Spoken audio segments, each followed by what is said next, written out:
Doran strikes the creature as it tries to squirm out of its grasp. Hey, I found something. Jesus, Jack. Take a chill pill. I'm melting. Oh, this stuff will just clean right off. Trust me. Doran's hypothesis needs to be tested. You're right, Jack. Doran saved the day. Well done, Doran. I don't know if that's a good idea. If a hill giant can come here and figure it out. We are all Team Awesome Corpse Inspectors. I gotta cook these before Jack sees them because they're interesting. And so he brings them over to the fire. Jack cooks takes them. everything interesting away. They're more important as a specimen than as a food source. Just why can't things just be food sometimes?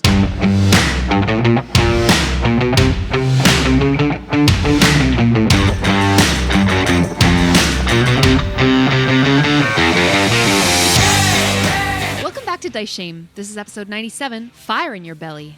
MVP this week is Prez of Pez for their wonderful review they left on iTunes. They're only at episode 37, but we can't wait for them to catch up and hear how much we appreciate them. Thank you so much. Yeah, thanks.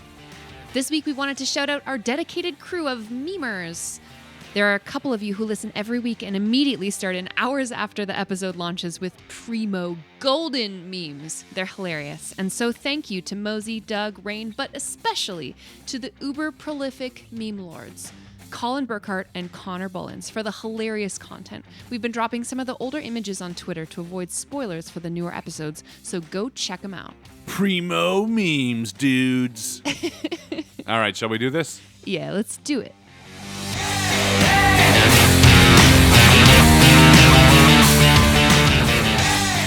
So I am driving home from work and I'm Na-na-na-na.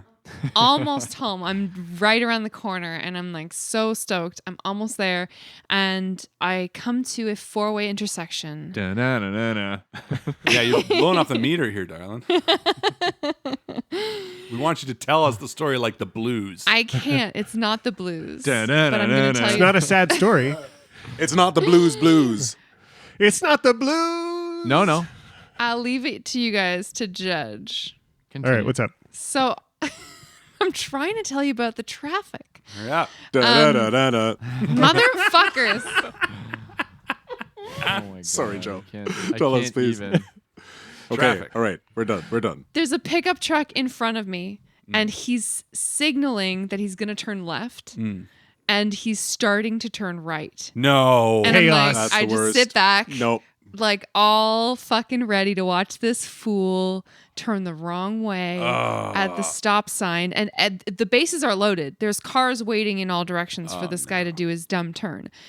Doesn't he crawl? He continues to turn right. He crawls out and then starts to do the biggest fucking slow ass U-turn Oh, Yeah. no. that I've ever seen in my life in the wasn't middle of a four-way intersection. Yeah. Wow. And I just started clapping, Oh, like a sarcastic clap? gave him a little round of applause, and I well done, man. Really? Good I mean, job. I I bet you feel really proud of yourself. Yeah.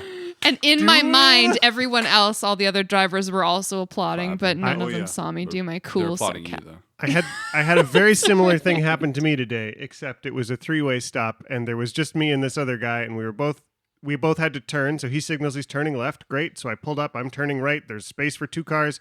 Doesn't he turn right first, cut me off, and then turn left all the way around great. for no reason? I was just like, well, that's This is his intersection, and he gets to use it the way he wants to. you know. So what's his license plate, Rob? Obviously, you memorized it. I know did, you and did. I've already shared it on every social media. This grandmother, or so her bumper sticker said. I was driving and I got to a four-way stop and I realized I forgot my phone at home. Ba-ba-na-na-na. There were people at every stop and I did a U-turn. I just went into the intersection Oh, and did no. a full U-turn and people were clapping. pickup truck? People were Hey, clapping this out of it. is So Shitty, there was this one girl who looked a lot like you, Joe. snotty white woman just applauding sarcastically. The funny part is Justin in a pickup truck. Imagining Justin in a pickup I don't truck have any would be problem very funny. imagining that. I don't know why. No, I've thought about it. I carry heavy things. I think the fact that you think it's a statement. Sometimes you got to move the booth. Oh, I thought you were just tapping the wall like my house is heavy. I'm tapping my sound booth for anybody who can't see, Yeah, which is true, anybody true. listening to this. Well, it's a sound booth. They should be able to hear you tapping it. So Yes, you're that's fine. true. Yeah, That's for anyone true. not on the Part of it. Patreon to see our video record live on demand, they're the ones really missing out. That's what we need. That's live right. in the Oh my intro. God. Hey, we're Yeah. recording live. No one The needs VIP to hear all of tier, our the shitty OnlyFans outtakes. tier. We're recording lies. Yes, I mean, on demand. Lies that's all. or lives? That's all RPGs really are, just fanciful lies, right? I mean, You're pretending to be climbing a mountain. Wait a minute. Pretty I was pretending to listening be- to Invictus stream. They just made all this shit up. Such bullshit. They just made it all up. This is so bullshit. Here I am listening. I'm like 100 episodes in, and these guys, I think they're telling the history of Faerun. Is and this Tolkien? Is this Sanderson? Turns out that red-handed Robin isn't his real name. What? No. Who said that? What? But that actually could be a thing in the game too. It's- Yeah, you don't know. You don't know shit about me yet. Red-handed chickadee. So we're talking about driving then, I guess. I don't know. Yeah, I guess so. Driving? That was my thing. That was Right-handed my Robin? story. I don't have anything to add to that, though. I got stuck in a field once. Oh It's a long yeah, story, you though. did. Me too. Yeah. Must be a brother thing. Did you get stuck in a field too, Alex? Yes, I did. Because your dad was also telling me about Yeah, how he all, got stuck all in a Guthrie field. men have been stuck in fields It's- at one point or another. One day it'll happen to you, son. And when it does, you remember this tale. Ninny-headed thing to do. Shall I say. bring Henry out to a field. One day, all this will be possible places for you to be stuck. One day it'll be spring and it'll be muddy and you'll be up to your ankles in this and you won't know where to go or what to do. So Yeah, be prepared. and you'll try to push it And out. you'll have to call a tow truck and they'll pull you out and not tell your parents. Yeah, Just like the tow truck driver But didn't Joe, tell I feel like like to come back to your story, I feel like there are certain situations where the threshold is met for between road rage and actually being like, wow, holy fuck, you pulled that off? Wow. Like, It wasn't that Congratulations. he Being pulled it impressed. off. Yeah. I was just like, that takes some fucking guts because it's a pretty slow residential street. You could have just pulled a U-turn any old place, but no, you wanted an audience. You wanted Right. people to stop and wait and applaud, watch you. which you gave Well, him. And so Actually, I gave him his you due enabled him, Joel. applause. So I have a funny little one too that I was like kind of doing the same sort of thing. It was a similar reaction. So I'm sitting there in the middle lane going straight through a light, and I'm sitting there the red light, and there's a right turn lane that you can also proceed forwards. Okay, and then that lane ends once you get through the intersection. So I'm sitting there and I'm not really paying attention to the light too much. I'm like changing music, but the light turns green and I start to drive forward. Well, the person in the right lane didn't turn right and they proceed to go forward. It's like this like mother in a minivan with a bunch of kids, right? And I'm like in my distracted drivers. somewhat sporty SUV. It's not like whatever, but I mean, it's got some balls to it. Alex, you have a Porsche. No, it's an Audi, but it's an Audi. but it's got Audi. what my point is it's like my point being is I can put the pedal to the metal and I can get some serious traction, right? So anyways, we start to go and I kind of put a little bit of gas in. Well, you know, this person decides that they're also going to put gas in. Well, I'm like, what the hell is going on? Oh, like, yeah, you really, you know what? Like, I'm not gonna be this dick and like kind of like ride beside you. You know what? I'm not in a super rush, so fine. I will let you go. You are you have somewhere you got to be. So I'm like, fine. You want to go? Go. And I'm sitting here talking to them, even though they can't hear me. I'm like, you better freaking floor it because at this stage, this is like an open dirt road, and normally I floor it here. So you better be moving. Don't they just fucking dawdle along, la-di-da-di-da. And then I'm like, are you kidding me? Like they fought me to get in front of me and then fucking dilly-dallied. That pisses me off. It's like, why are you going to fight to get in front of somebody if you're going to dilly-dally? How do you really feel? And you know what? I wanted to ride their ass. I really wanted to like be right there and be like, fuck you. But I'm not that type of person because they've got kids in the car. So here I am just like, okay, fine. I guess I'll just dawdle along here. Can I offer an opposing theory for? This was a mother and children, and this was near your house. So this was presumably a residential street. It's sort of a new street. There's no intersecting streets into it. It's just a straight run. But could it be possible that she was trying to slow you down, getting in front of you, and maybe making you slow down a little bit? Ooh, because there was an axe murderer. There was an axe murderer in your back seat. She was trying to save your life, Alex. Is the truth. Oh. She kept flashing the blinkers. It's like that movie with the subway doors, right? Like, if you'd have gone Sliding first, doors. what could have happened? Where would you Yeah, be? Gwyneth Paltrow could have been there. Or it would was have all karma. been so different. It's like I'm not kidding you. Like I speed. Anyway, so Alex is a jerk. What else is new? No. In fact, anything. I'm not a jerk. That other person was a jerk. The mother with the kids. That who did that exactly the same thing as you. That anything's felt they possible. needed to get ahead of me. We could let the audience To decide. slow you down. To No. save your life. No, they did not know either. I could have been But going you don't along at know, 60 kilometers an hour. Alex. You don't know if she saved your life or not. That's right. Maybe she had an alternate future where she knew what was going to happen. And by doing this, she saved your life. Butterfly That thankless woman, that see? godsend of a woman. This is the saved problem when your you play with imaginative people. All of a sudden, there's alternate universes, and fucking Minority parallel Report, situations. but with a minivan. all right, You got to now go it's back off in my time. chest. You got to slow Alex down. Always second guessing you, never on your side. Some people's friends. I tell you. Mildly annoy him. Well, here, you know the other part too is that like you, and not only did it This grandmother was crossing the road. There was a baby. she turned, and it really irritates me because there's like this railroad crossing where people always slow down to Like like the a legal stop way that you're to get over supposed this to do it? fucking little bump. Are you being ironic? Or are you being serious? No, they're slowing down. Are you? Hold on. No, Are you I'm being putting on a completely bit? serious. Or are you actually angry that people slow down over railroads? I'm being genuine. You do not have to slow down over railroads. What do you mean? Well- Like rail tracks? You do not have to slow down when you're crossing past. on an uncontrolled road. It is a controlled railroad. Okay. Is there a bump? There's a bump that I go at 60 kilometers an hour and I enjoy it. Dare these people? And it's not even that big of a deal. Is this a bit? And it's I not even that think big of a this is deal. bit. I can't tell if you're putting on a bit. No, I I hope swear this to is a God. bit. I- You're angry. I Hold get on. air. You're angry that people aren't hitting railroad crossings at 60 No. kilometers an hour. I'm irritated that this person felt they needed to get in front of me. But just to slow down over a railroad crossing. But it's This just other it, thing it, is like it a added subsequent on to it. It It's added like on to issue. it. I love to bolt. I love to bomb it down this empty road. There's nothing residential. You're There's gonna like get murdered fields by on a both sides. train. I'm gonna take you there one time, Harlan. There's fields. I'm bomb it going down to take you the to road. this field And to the then- railroad tracks and really show you what's going I on. hope you guys get stuck in the field. show you what this together. Audi can do. Then we're gonna race. Is this where Doran gets his need to kill? Rage. His Yeah. love of death and The anger. gore Doran is so and much violence. more patient, though. Doran's more like, You know what? He's Don't be like, measured. Oh, please go ahead of me.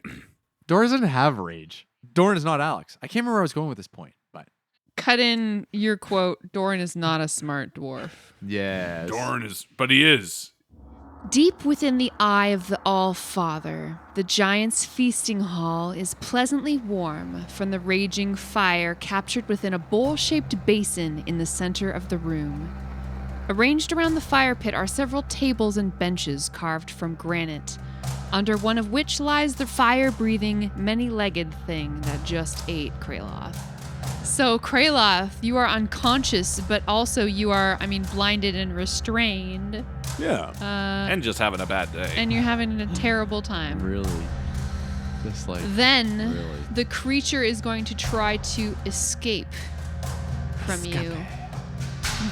Escape from you? Yeah, the creature is gonna retreat from the combat, Oh. having eaten one of you. It's gonna take some opportunity attacks from Harshnag and from Doran right up against him. So the creature runs away. What? Yeah. Doran, did you want to take an attack of opportunity? yes, I do. Of course, I do.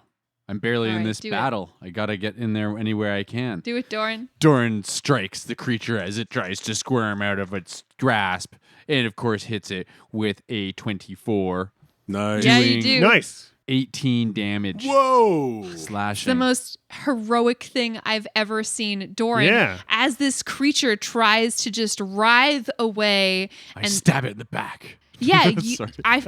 you kill it.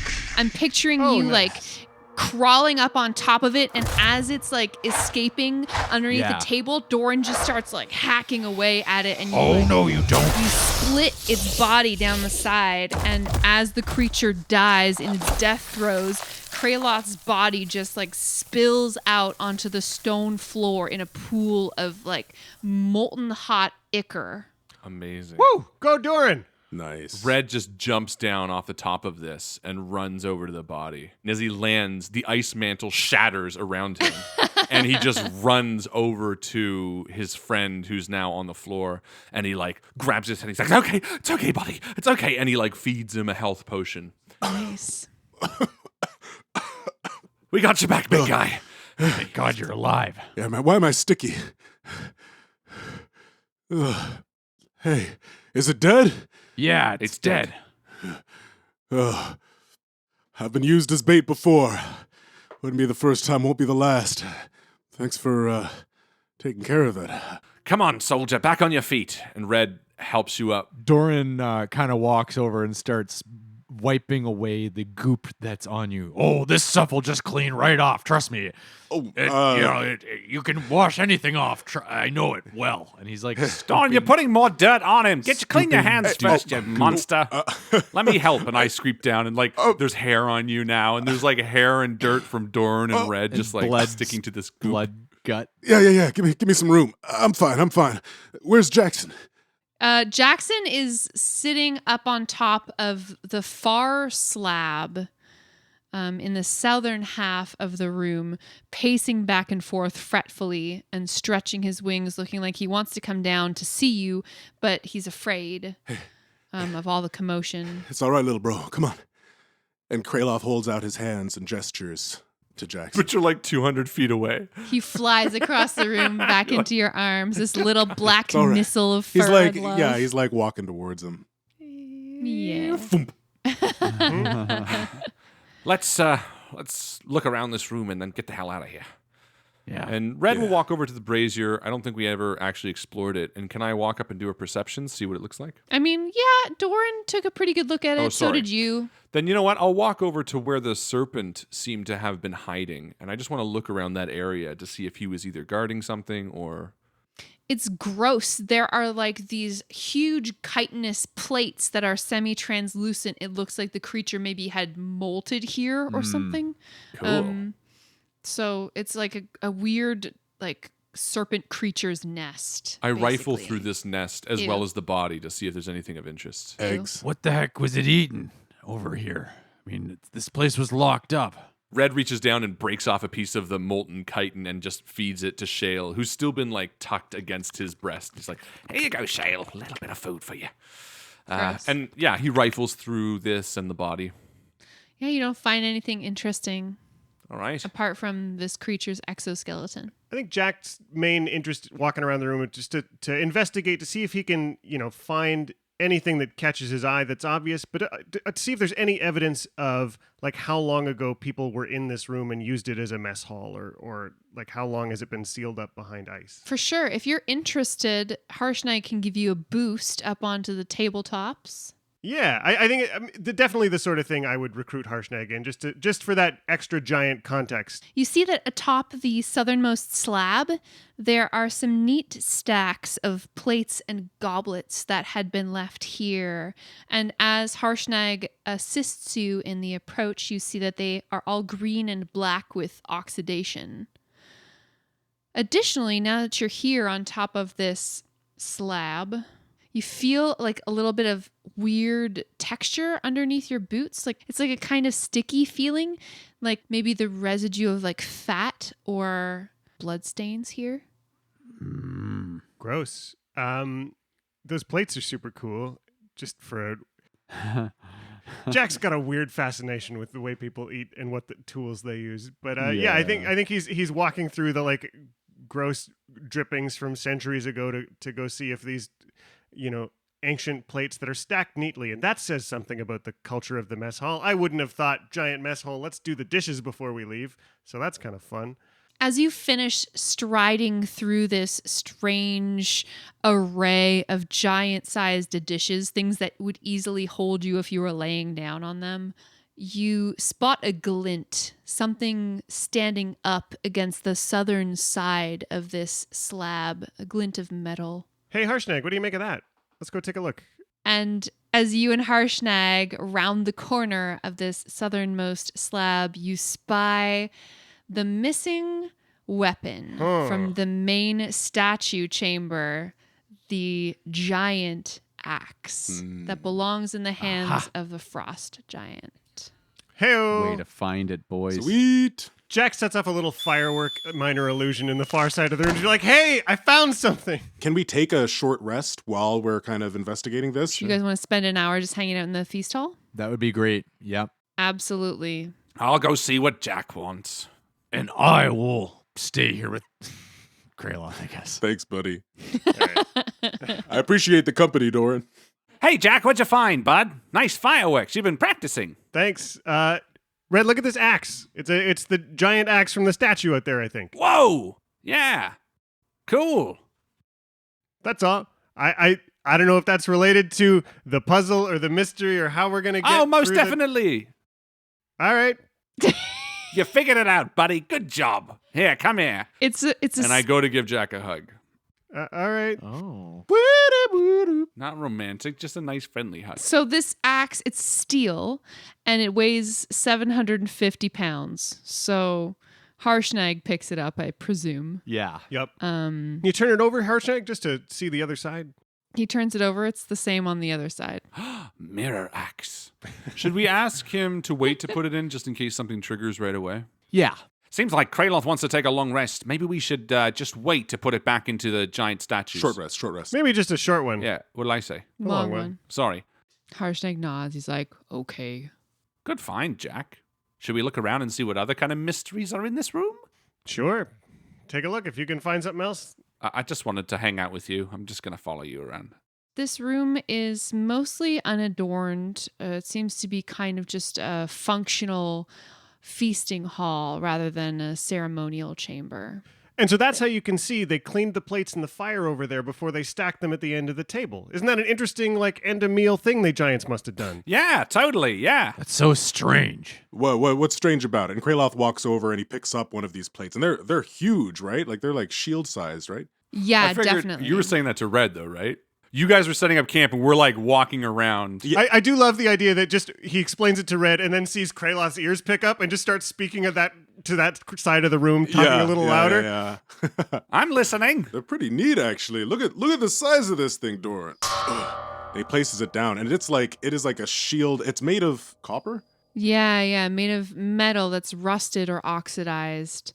And you could certainly, it's big enough for you to lie down on and not be able to touch any of the outside corners. If I was going to ever open a restaurant, I'd call it the Giant's Plate and take one of these plates and one of those knives and one of those forks and put them all up there hanging on the sign. How cool would that be? Huh. Yeah, that'd be pretty cool. I just gotta go do something. Give me a second. And Red runs around the corner to a table. You just hear him grunting, pushing something in the bag and whispering, "Yeah, Shale, it'll be a gift for Jack. His next birthday will."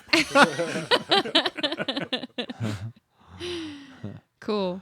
So you guys spend your hour here relaxing, joking around, trying to forget the ordeal with this giant monster and otherwise just recuperating your strength. After that hour elapses, what do you do? What if these runes are sort of like the runes of the portal that we took here? Oh, really? What runes? Well, the runes outside the next door. Like, what if it's a portal, as opposed to? I'm just thinking here. We stepped into a rune circle to come from. Oh, the teleportation circle? Help me out here with city names. Yes.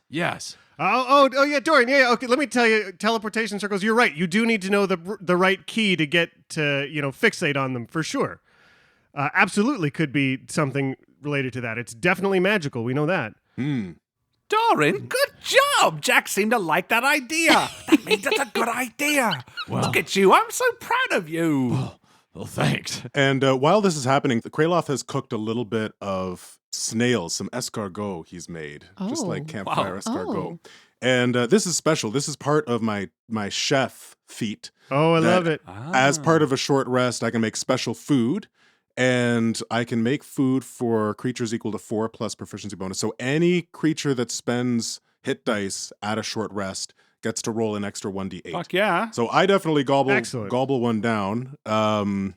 Maybe you found these snails living in part of this eternal fire pit. They're like weird magma snails that have been just like, cool. they have these dark black conical shells and Yeah. these like livid red bodies. Cool. It's like those snails that live at the bottom of the ocean that have iron Yeah. shells because they're right at the steam vents or whatever. Ooh, yeah. Precisely. So Kraloth sees these, and he sees them before Jack, and he's like, "Oh, I got to cook these before Jack sees them because they're interesting." And so he brings them over to the fire. Jack cooks takes them. everything interesting away. They're more important as a specimen than as a food source. Just why can't things just be food sometimes? I think Doran watches Kraloth and kind of steps so that even if Jack did turn, he wouldn't see what Kraloth is doing. He catches on. And Kraloth winks. And after cooking these and gobbling one up himself, Kraloth takes one of these snails and he walks up to Harshnag. And he says, "You took some bad hits back there, and you could probably use some sustenance yourself. So this should help out a little bit. It's nothing magical or anything, but yeah, hopefully it heals you up. Thanks for tanking that thing for a little bit." As he puts it between his huge teeth, he doesn't even pull it out of the shell. You watch as the snail shell resists for just a second, and then everyone hears the crunch reverberate around the hall. And he becomes a fire giant. The frost melts. Oh yeah, he takes damage. Oh, I'm melting. I'm melting. Yeah, and I think Red and Jack come back. Oh, this looks lovely. And he picks one up and takes a bite and then feeds one to Shale in his little chest. Aww. Delicious, Kraloth. I love it. Escargot. I mean, predictably, Jack pokes it around his plate, not because he's not interested in eating it, but also because he just wants to see what the heck it is and where it came from and how it works 1st. Are you eating on one of the giant plates? But I was sort of picturing they were all cooked in one of the giant spoons over the fire or something, just thrown in a piece of butter. Yeah, good call. Sauteing them in the yeah, spoon. That's yeah. cool. All right, so Jack found that giant axe, and I great. think that putting it back where it belongs is going to help us with that puzzle in the other room. Harshnag, does that seem to resonate with you? I mean, I will try whatever you like, but as I say, I've never been here before, so I don't know how to open this portal. Oh, it is a portal, though. I think we sort of determined that earlier. according to Jack, it is, and Doran. It certainly could be. It's Good job, Doran. Doran's hypothesis needs to be tested, but it's certainly, we saw conjuration magic there for sure, which is, related to summoning things and teleporting things. You're right, Jack. Doran saved the day. Well done, Doran. Can I just say how pumped I am about that? Because that was a real stretch for me. I thought, no, it's not going to be a portal. Aw. They're going to tell me no, and it's going to be disappointing. But sounds familiar, like we're on the right track. So, just to reiterate, it's a huge archway. It's full of mist that is glowing brightly, such that the room is illuminated. And this mist is just swirling and swirling. And then on the floor, inlaid in the stone with mithril, there are these 6 runes. And one of them you have identified now. If it's stonework, I just leave it to Doran. Either way, good job, Doran. Well, You're so hey. smart. We don't really know quite yet, but we need to test it, I suppose. But I think, and then he turns a little bit sheepish and looks at the more magical of his companions, and he says, I think maybe someone magical might be better to try it. Oh, no, not me. Maybe Jack and Kraloth. Yeah, well, I wasn't. Yes, I agree, Red. Well, I didn't know if you meant magical personality or what. Good one. So you guys move on into this large room.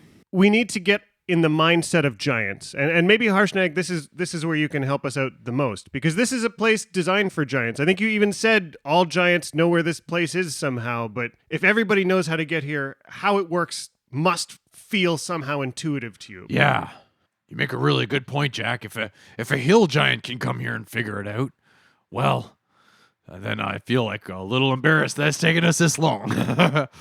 This like pensive look crosses his face as he passes through the giant doors and moves into the room with the statues. And you watch as Harshnag slowly regards each of these massive idols. And he paces around the room for a little bit before coming back to stand in front of you, Jack. And he says, "From what I can gather, these giant statues represent the sons of Anam, the god of hill giants here, Grolantar. Stone is Scoreus, stone bones." And that name rings a bell to you, Jack. The frost giant deity, Thrym. And he walks over and moves as if to put the axe down into Thrym's hands. And as he lays it into the statue's hands, he looks up expectantly, and nothing happens. Yeah, I feel like we're all kind of gathered around, just like jaws open, staring. Oh. And when nothing happens, he kind of looks towards the four of you almost for permission, and then starts striding towards the archway, like expectantly. Okay, Good luck, buddy. show us how it's done. Is there anything we can do? I mean, I don't know if it helps. That rune means ice. Maybe that's relevant. I don't know if the other ones must mean something else. But go with your gut, Harshnag. I agree. It's big. He approaches the archway and reaches out a tentative hand and presses into the mist.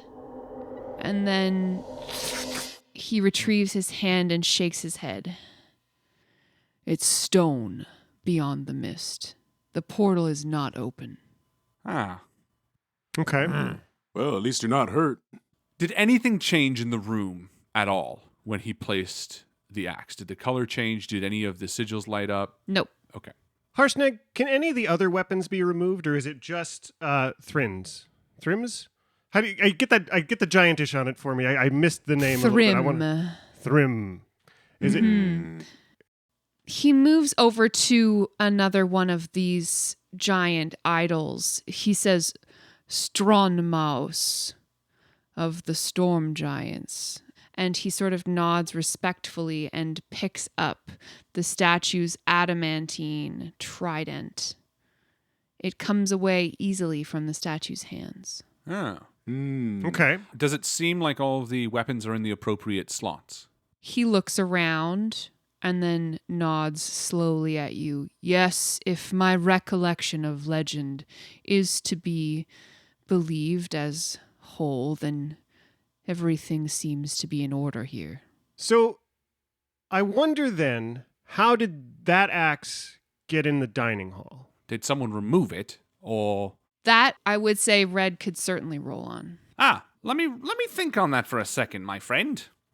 With an 18 plus -1. 17. I mean, with a 17, you're not going to learn a lot of specific information apart from the fact that perhaps a giant brought it there with them, had a meal, and forgot it. It seems like a giant must have just forgotten it in there, which means, Well, or is it all that important to this? or if part of the ritual of it was you take it, you do whatever it is you do, and then you go and join a feast hall with everybody else who just came to the Temple of Anam or something. You go enjoy all these giant plates at the endless fire provided, and you get a little drunk, you clean your plate off, you just leave shit there and go home. Like maybe it's the end of the ritual ends up there. Could you carry a weapon through, Harshnag?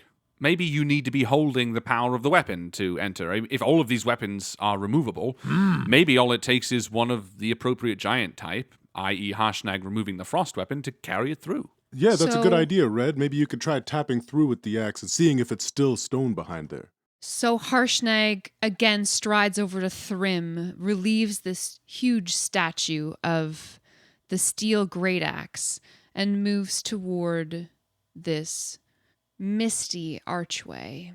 He reaches through the mist, and you hear a clang as the great axe hits the stone wall beyond. Damn. Harshnag, didn't you learn about this when you were growing up in giant school? Like, come on. When I was young, I was driven in my head all the ancient lore of our kind. You didn't learn anything about the Temple of Annam? Doran, focus. It doesn't make sense to beat I'm about not it. beating. I'm saying think back. Think back. A dark look crosses his face, and he's like, Doran, if I retained all of the teachings that I was given by my elders, none of you would be standing here alive. Okay, sorry, sir. Meant no offense. Yeah. But we know the runes are magic here. What about touching the axe to the rune, the frost rune? I was just thinking the same thing, Red. Yeah. I don't know if that's a good idea, but I got my diamonds. So, worst comes to worst. Other people clutch their pearls. Kraloth clutches his diamonds. He sure does. Yeah, Harshnag, what if you took the frost giant axe and you touched it to the ice rune? Harshnag takes a step back, locates the ice rune, and slowly lowers the axe to touch this glowing mithril form. The mist transforms into churning thunderclouds lit by flashing lightning. And you can see another room beyond the clouds. Hey! Wow.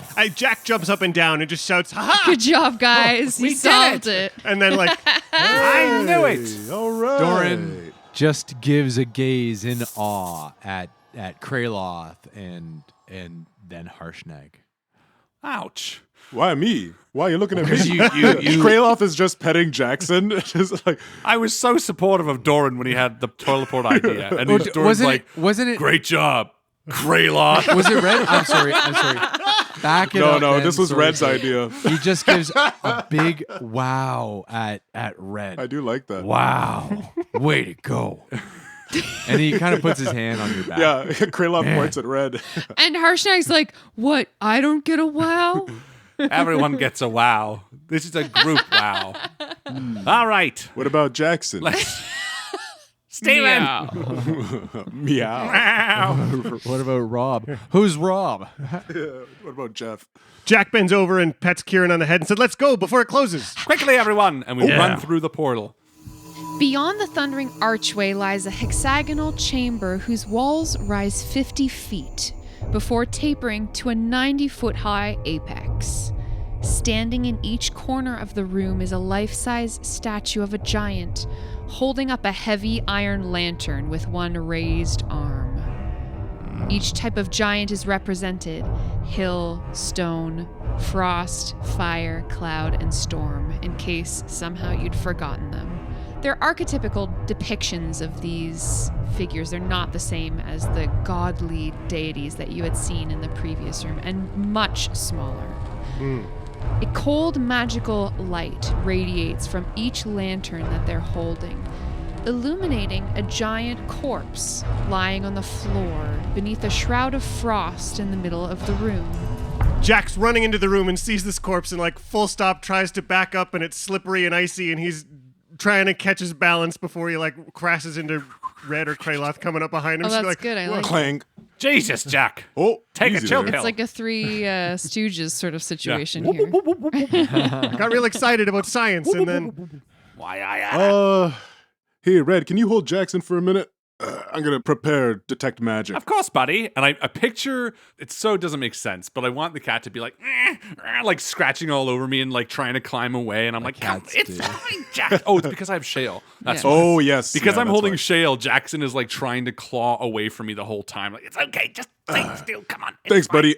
Okay, I'm just gonna take a second, 10 minutes, and if there's anything magic in here, we're gonna know about it.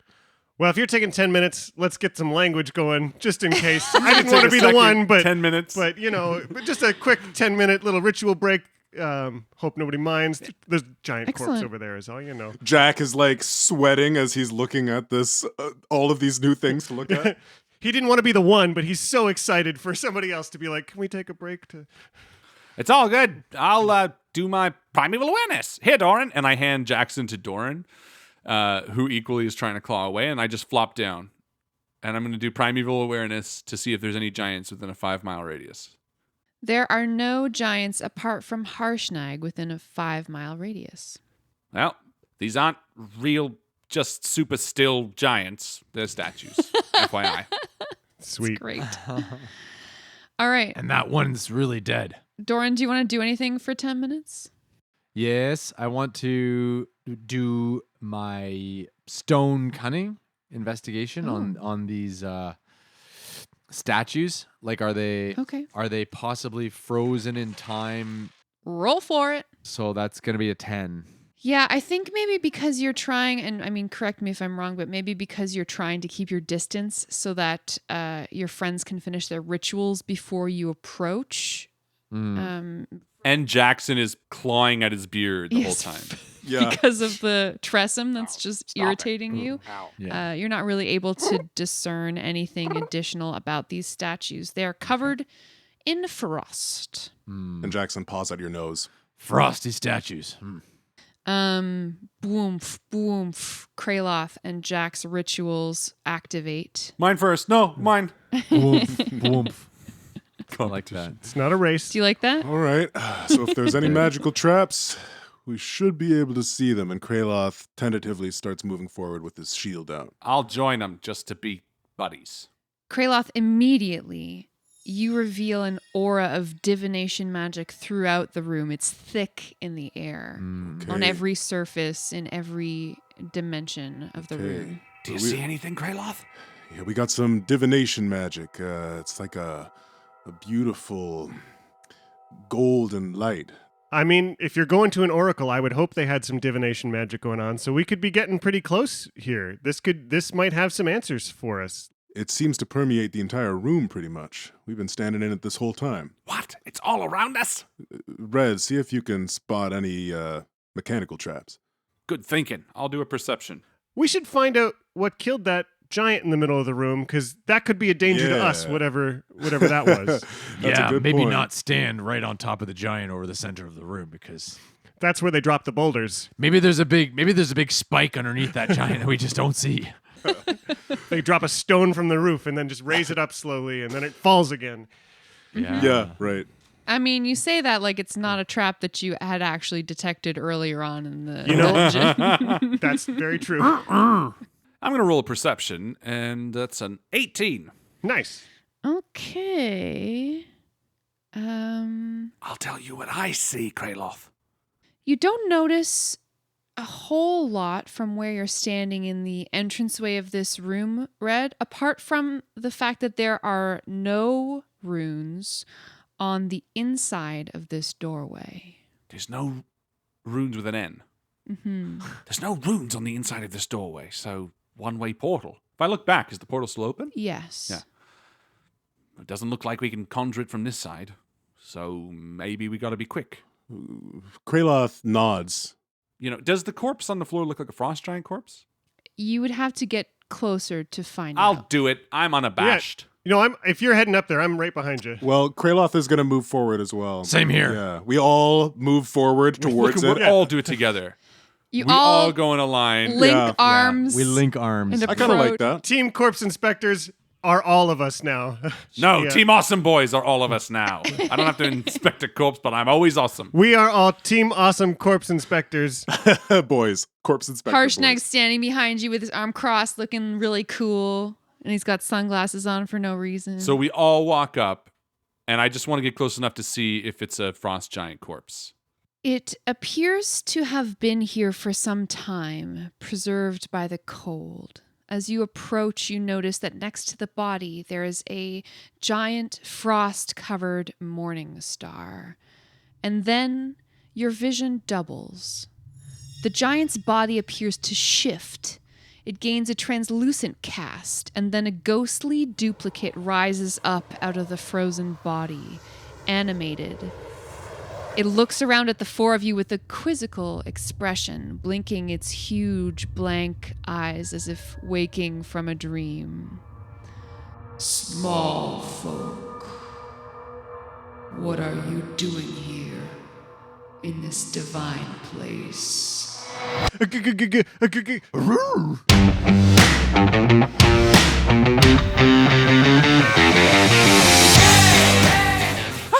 A ghostly apparition. Spooky. Thank you once again to our wonderful Patreon supporters, Christopher Ryan Evans, Colin Burkhardt, Daniel, Doug, Jessica Orrit, Mari Kaneski, Katie Orrit, and Merlin. See you soon!